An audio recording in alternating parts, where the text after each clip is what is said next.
Assalamualaikum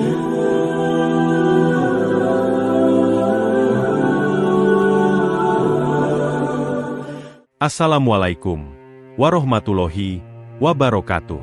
Sahabat Mumtanah, hari ini saya akan menceritakan kisah jemaat gereja yang berbondong-bondong masuk Islam setelah peristiwa ajaib di Los Angeles. Sebelum menyimak kisah selengkapnya, saya sarankan untuk menulis sholawat kepada Nabi di kolom komentar. Semoga sholawat kita menjadi penolong kita kelak di padang mahsyar. Like dan subscribe channel ini sangat membantu menyebar dakwah Islam dan semoga menjadi amal jariah.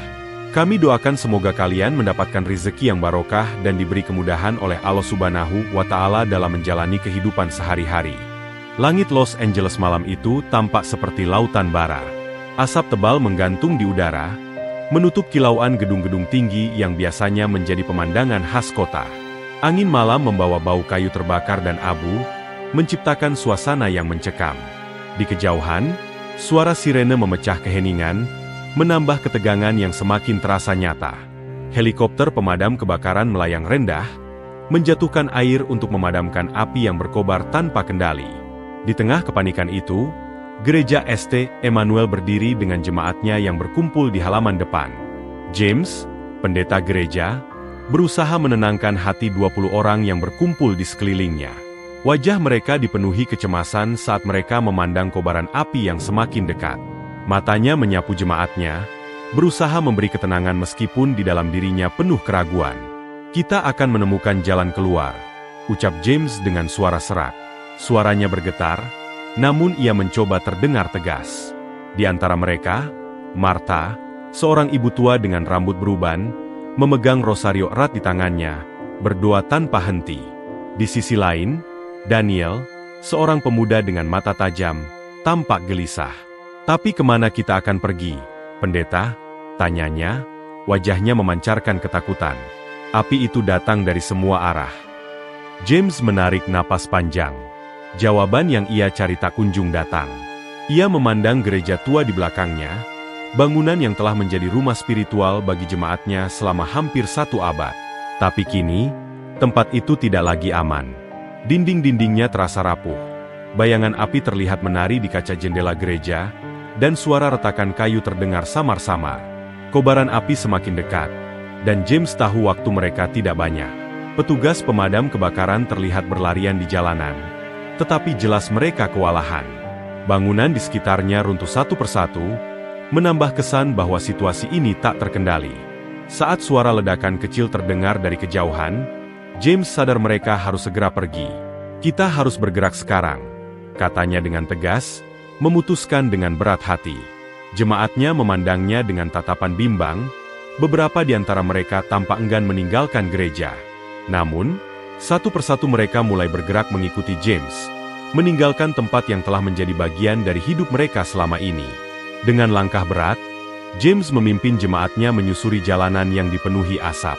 Langit yang biasanya terang kini diselimuti kegelapan merah, sementara abu berjatuhan seperti hujan. Di setiap langkah, mereka mendengar suara bangunan yang runtuh dan melihat sisa-sisa kehancuran di sekitar mereka. Meski tubuh mereka bergerak, hati mereka tertinggal di gereja yang mereka tinggalkan. Di tengah perjalanan, James terus merenung dalam diam. Ia bertanya-tanya apakah ia mengambil keputusan yang benar. Tapi ia tahu, dalam situasi seperti ini, tidak ada pilihan lain. Perlahan, di tengah asap yang pekat, mereka mulai menyadari bahwa perjalanan mereka baru saja dimulai. Langkah kaki mereka terdengar berat di atas aspal yang dipenuhi serpihan kaca dan abu. Jemaat gereja St. Emmanuel mengikuti James dengan ragu. Mereka tak tahu kemana tujuan mereka. Hanya mengandalkan keyakinan bahwa menjauh dari kobaran api adalah satu-satunya jalan selamat. Daniel berjalan di depan, sesekali menoleh ke belakang untuk memastikan semua orang masih bersamanya. Wajahnya penuh peluh, tapi matanya waspada. "Pendeta, kita harus menemukan tempat berlindung," katanya dengan nada cemas. James mengangguk tanpa berkata apa-apa. Napasnya mulai terengah, tetapi ia tak punya waktu untuk berhenti. Bau asap semakin kuat, dan beberapa jemaat mulai batuk-batuk. Langit merah di atas mereka membuat semuanya terasa seperti mimpi buruk yang tak berkesudahan. Beberapa blok dari gereja, mereka tiba di sebuah persimpangan. Jalanan penuh dengan puing-puing bangunan yang hancur. dan api masih membakar beberapa rumah di kejauhan. Saat James hendak memutuskan arah, tiba-tiba pandangannya tertuju pada sebuah bangunan yang berdiri kokoh di tengah kehancuran itu. Itu adalah sebuah masjid kecil. Dindingnya putih bersih, dan kubah hijau di atasnya tampak bersinar samar di bawah langit yang merah. Tidak ada bekas api di sekitar bangunan itu, seolah-olah tempat itu dilindungi oleh sesuatu yang tak terlihat. "Lihat itu," bisik Martha, menunjuk ke arah masjid dengan wajah terkejut. Jemaat lainnya mulai berbisik, takjub melihat keajaiban di tengah kehancuran. James terdiam. Ia tidak pernah menginjakan kaki di masjid sebelumnya, tetapi ia tahu bahwa jemaatnya butuh perlindungan. "Mari kita periksa," katanya akhirnya, memutuskan untuk mendekati bangunan itu. Saat mereka mendekat, pintu masjid terbuka. Seorang pria tua dengan janggut putih keluar, mengenakan pakaian sederhana. Wajahnya tenang meskipun di sekelilingnya kekacauan sedang berlangsung. "Masuklah," katanya dengan suara lembut. "Kami punya air dan tempat untuk beristirahat." James ragu sejenak. Sebagai pendeta, ia merasa aneh memimpin jemaatnya masuk ke masjid.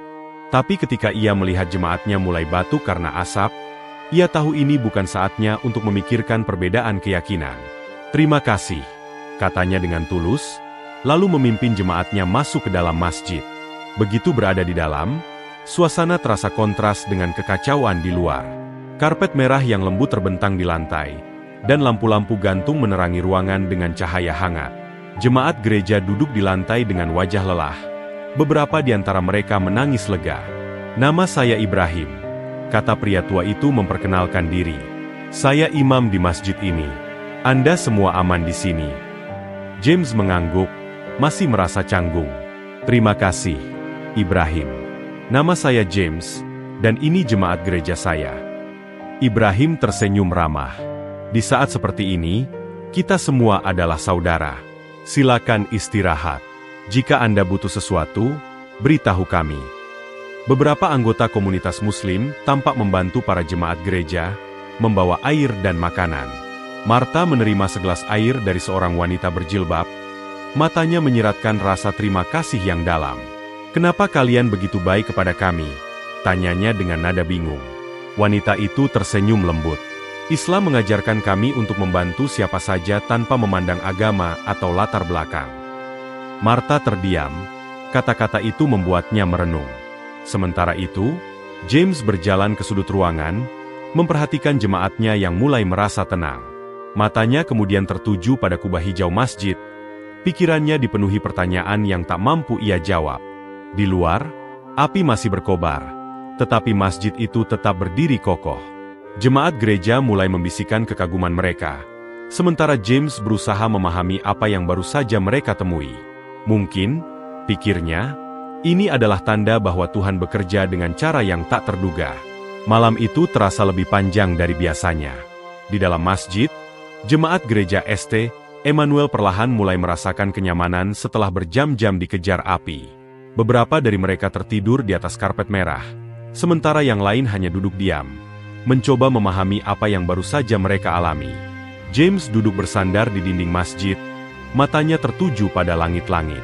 Kilauan cahaya lampu masjid yang lembut memantulkan pola-pola kaligrafi Arab yang menghiasinya. Ia merasa tenang, tetapi pikirannya terus bergolak.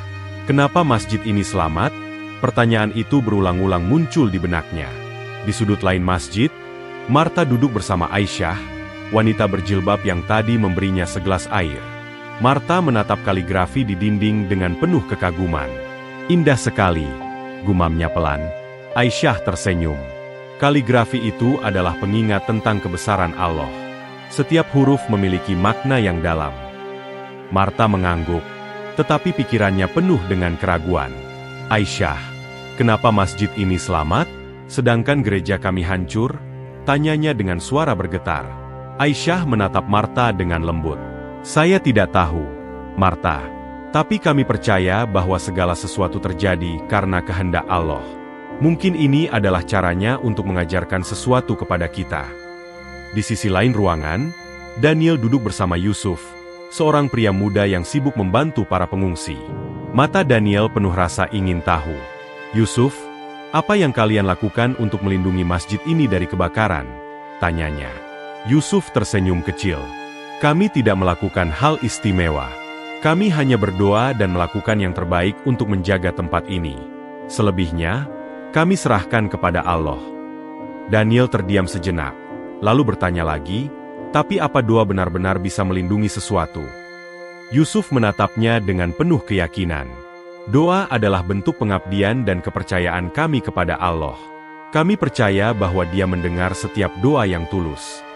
Sementara itu, James memperhatikan percakapan jemaatnya dari kejauhan. Ia melihat bagaimana mereka perlahan-lahan mulai berbicara dengan komunitas Muslim, bertanya tentang Islam, dan mendengar jawaban-jawaban yang penuh ketulusan. Ia merasa cemas, tetapi juga penasaran. Malam semakin larut, dan suara sirene di luar masjid mulai mereda. Namun, James tidak bisa tidur. Ia berjalan keluar, mencari udara segar. Langit masih merah gelap, tetapi api di kejauhan mulai mereda. Di bawah pohon besar di halaman masjid, ia melihat Ibrahim berdiri sendirian, memandang ke langit. "Ibrahim," panggil James pelan. Imam tua itu menoleh dan tersenyum hangat. "Kau tidak bisa tidur?" tanyanya. James menggelengkan kepala. "Terlalu banyak yang ada di pikiranku." Ibrahim mengangguk, seolah memahami. "Apa yang mengganggumu, James?" James menarik napas dalam. "Kenapa masjid ini selamat? Apakah ada sesuatu yang berbeda dengan bangunan ini?" Ibrahim tersenyum kecil, lalu menjawab, "Mungkin ini adalah kehendak Allah. Tapi yang pasti, masjid ini dibangun dengan doa dan niat baik. Kami percaya bahwa ketika kita memulai sesuatu dengan niat yang tulus, Allah akan melindungi kita." Kata-kata itu membuat James terdiam. Ia merenungkan apakah selama ini ia telah memulai segala sesuatu dengan niat yang benar. Dalam hatinya, ia tahu bahwa malam ini adalah awal dari perjalanan spiritual yang baru, tidak hanya bagi dirinya, tetapi juga bagi jemaatnya. Di dalam masjid, suasana perlahan tenang. Jemaat gereja yang sebelumnya gelisah kini mulai merasa lebih damai. Beberapa dari mereka, seperti Martha dan Daniel, mulai menemukan ketenangan dalam percakapan dengan komunitas Muslim. Namun, pertanyaan-pertanyaan tentang apa yang terjadi dan apa artinya semua ini mulai tumbuh di hati mereka. James kembali masuk ke masjid, memandangi jemaatnya yang tertidur di lantai. Ia tahu bahwa kebakaran ini tidak hanya menghancurkan gereja mereka, tetapi juga membuka pintu menuju sesuatu yang baru. Ia hanya belum tahu kemana pintu itu akan membawanya. Pagi itu, sinar matahari yang redup menembus jendela masjid. Asap di luar masih menggantung, tetapi kekacauan mulai mereda. Jemaat gereja perlahan bangun dari istirahat mereka. Sebagian merasa lebih segar, sementara yang lain masih terlihat lelah. Suasana di masjid menjadi lebih hangat, karena para anggota komunitas Muslim terus memberikan bantuan tanpa pamrih. Martha duduk di sudut ruangan, menatap piring sarapan sederhana yang diberikan oleh Aisyah. "Roti dan buah ini sederhana, tetapi terasa berbeda," katanya pelan. Aisyah tersenyum. "Kami percaya bahwa berkah bukan dari jumlahnya, tetapi dari niat dan doa yang menyertainya." Martha mengangguk, tetapi pikirannya melayang jauh. Ia merasa ada sesuatu yang berubah dalam dirinya sejak malam itu. Ada rasa damai yang tak bisa ia jelaskan. Sementara itu, di sisi lain masjid, Daniel duduk bersama Yusuf, memegang Al-Quran terjemahan yang baru saja diberikan kepadanya. "Yusuf, bolehkah aku bertanya?" kata Daniel dengan penuh rasa ingin tahu. Yusuf mengangguk. "Tentu saja." Daniel membuka halaman awal Al-Quran dan membaca ayat pembuka dari surah Al-Fatihah. "Segala puji bagi Allah, Tuhan semesta alam." Ia berhenti sejenak, lalu menatap Yusuf. "Kenapa kalian menyebut Tuhan sebagai Tuhan semesta alam? Apa itu berarti Tuhan kalian adalah Tuhan semua orang, bahkan kami?" Yusuf tersenyum. "Ya, tentu saja. Dalam Islam, Allah adalah Tuhan bagi semua makhluk, bukan hanya untuk umat Islam. Dia menciptakan segala sesuatu, dan kasih sayangnya meliputi seluruh makhluk di bumi." Percakapan itu menarik perhatian James, yang sedang berjalan di dekat mereka. Ia berhenti dan mendengarkan tanpa berkata apa-apa. Kata-kata Yusuf tentang Tuhan semesta alam menggugah sesuatu di dalam dirinya. Di sudut lain masjid, Thomas, salah satu jemaat yang paling keras mempertahankan keyakinan lamanya, duduk diam dengan wajah tegang. Ia merasa tidak nyaman melihat bagaimana beberapa jemaat mulai terlibat dalam percakapan mendalam dengan komunitas Muslim. Saat James mendekatinya, Thomas langsung berbicara. "Pendeta, saya merasa ini semua tidak benar," katanya dengan nada frustrasi.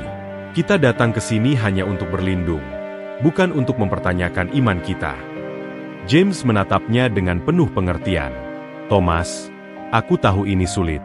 Tapi mungkin Tuhan sedang mengajarkan kita sesuatu melalui kejadian ini." Thomas menggelengkan kepala. "Saya tidak yakin, pendeta. Masjid ini selamat, gereja kita hancur. Apa itu berarti iman kita salah?" Pertanyaan Thomas menghantam James dengan keras.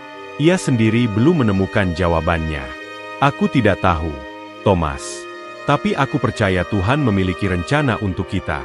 Mungkin kita hanya perlu membuka hati untuk mendengarkan." Hari itu, suasana di masjid mulai berubah. Jemaat gereja yang awalnya hanya diam dan menerima bantuan kini mulai aktif bertanya. Marta meminta Aisyah mengajarinya tentang doa dalam Islam. Daniel, yang selama ini dikenal kritis, mulai membaca terjemahan Al-Quran dengan serius. Bahkan beberapa jemaat lain terlihat membantu komunitas Muslim menyiapkan makanan untuk para pengungsi lainnya. Namun, tidak semua jemaat gereja merasa nyaman. Thomas, bersama beberapa orang lainnya, terus merasa bahwa keterlibatan dengan komunitas Muslim adalah sesuatu yang salah. Mereka berdiskusi diam-diam, membahas apakah mereka harus segera pergi dari masjid. Malam itu, James kembali menemui Ibrahim di serambi masjid.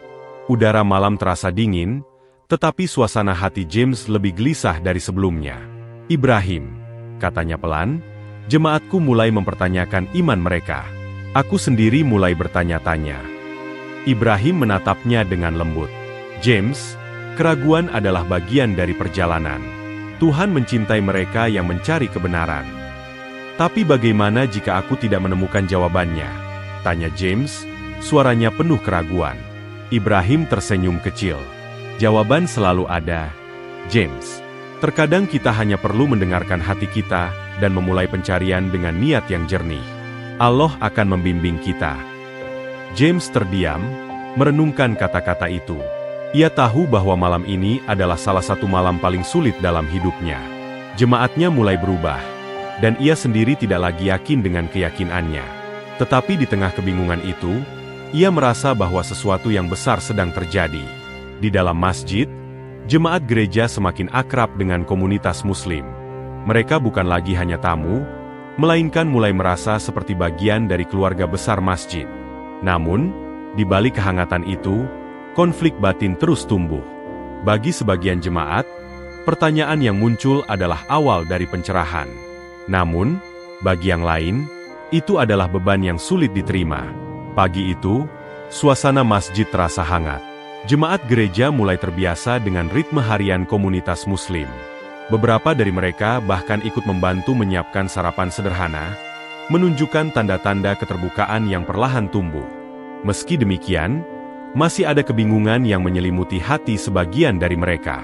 Marta duduk di dapur kecil bersama Aisyah, belajar membuat roti pipih yang biasa disajikan. Tangan Marta sedikit gemetar saat mencoba meratakan adonan. "Aisyah," katanya pelan, "aku ingin bertanya sesuatu." "Tentu saja, Marta," jawab Aisyah sambil tersenyum. "Kenapa kalian berdoa 5 kali sehari? Bukankah itu melelahkan?" Marta memandang Aisyah dengan rasa ingin tahu yang tulus. Aisyah berhenti sejenak, lalu menjawab dengan tenang. "Awalnya mungkin terasa berat, tapi bagi kami, sholat adalah waktu untuk terhubung langsung dengan Allah, untuk memohon petunjuk, dan berterima kasih atas apa yang telah diberikan.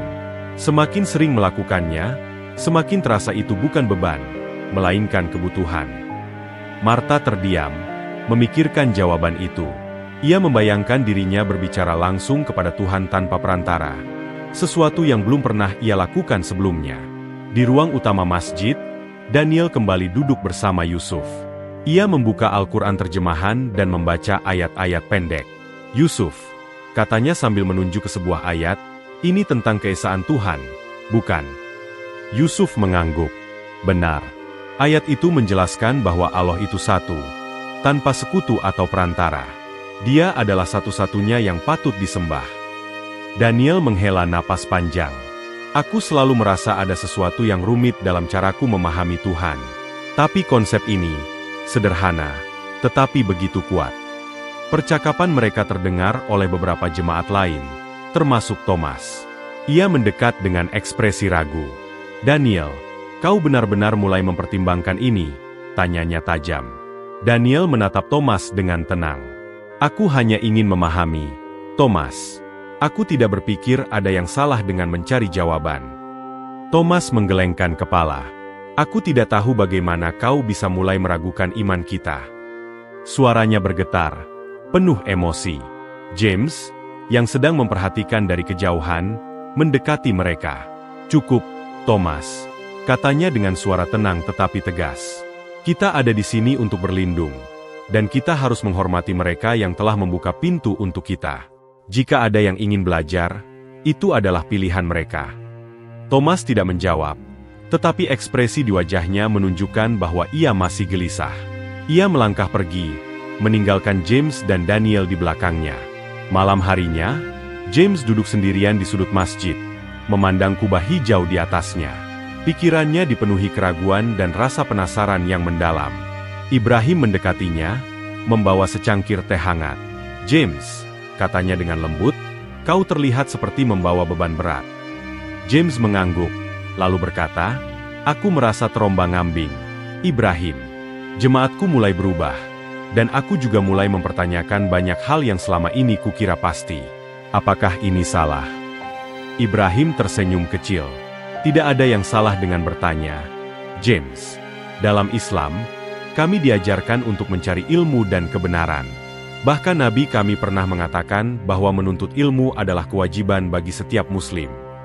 Tapi aku merasa seperti kehilangan arah, kata James dengan suara rendah. Kadang, kehilangan arah adalah cara Tuhan menunjukkan jalan baru, jawab Ibrahim.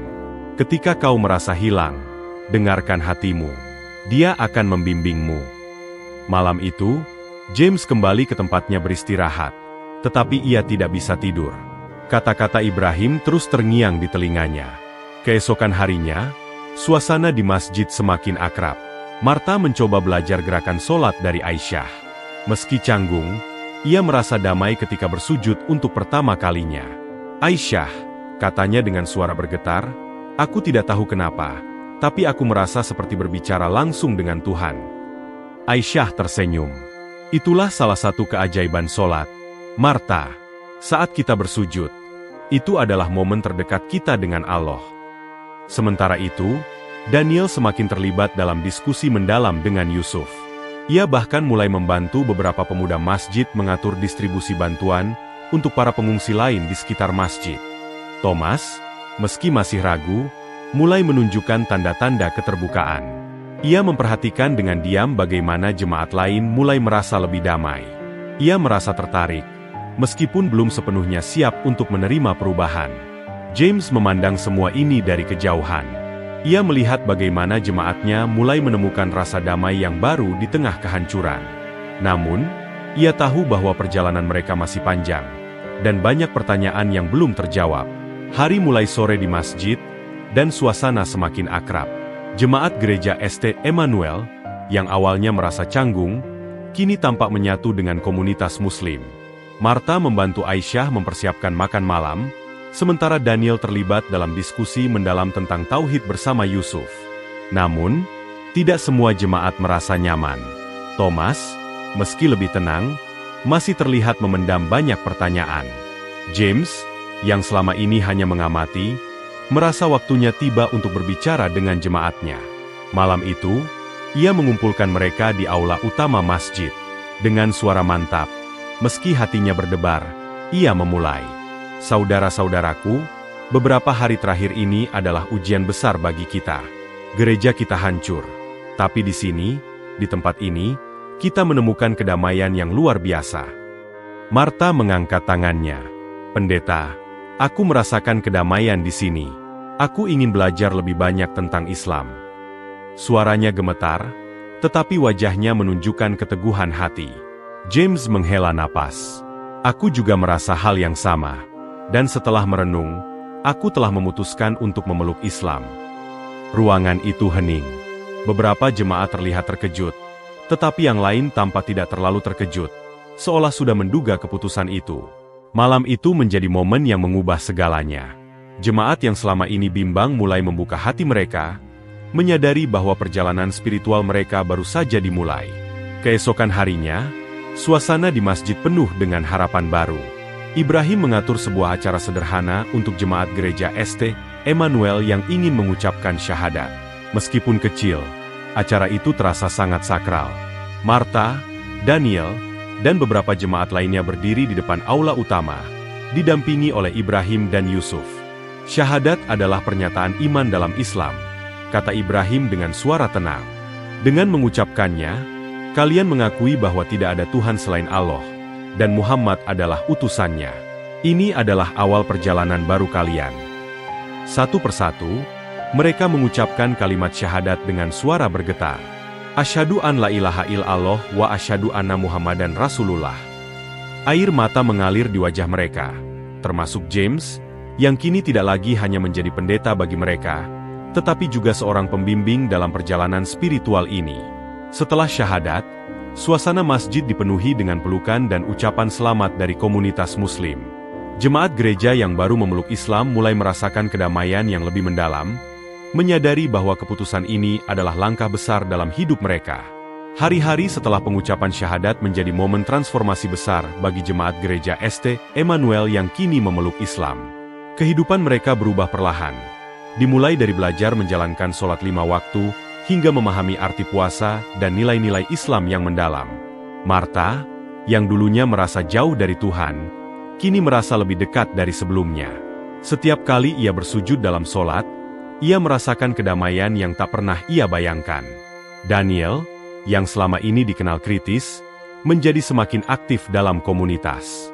Ia membantu Yusuf mengajarkan anak-anak di masjid, dan bahkan mulai memimpin diskusi kecil tentang ayat-ayat Al-Quran yang menarik perhatiannya. Aku merasa seperti menemukan arah yang hilang, katanya suatu hari. James, yang kini tidak lagi menjadi pendeta, tetap memimpin jemaatnya dengan cara yang baru. Ia mendampingi mereka memahami Islam dengan sabar, sambil menjaga hubungan dengan komunitas Muslim yang telah membantu mereka. Masjid kini menjadi simbol persatuan, tempat di mana mereka merasa diterima, dilindungi, dan dipenuhi dengan kedamaian.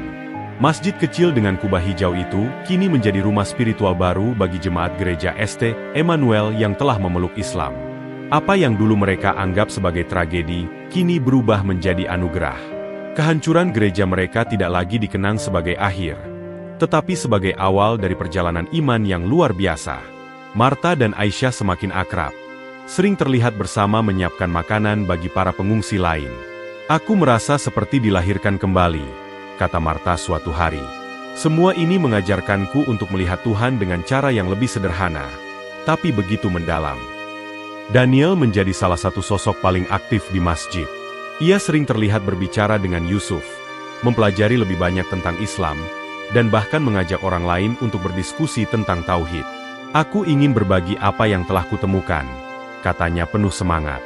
James, yang kini tak lagi dipanggil pendeta, berdiri di depan jemaatnya suatu malam. Dengan suara penuh keyakinan, ia berkata, "Kita kehilangan tempat ibadah lama kita, tapi di sini kita menemukan sesuatu yang jauh lebih besar, keimanan yang murni dan kedamaian sejati."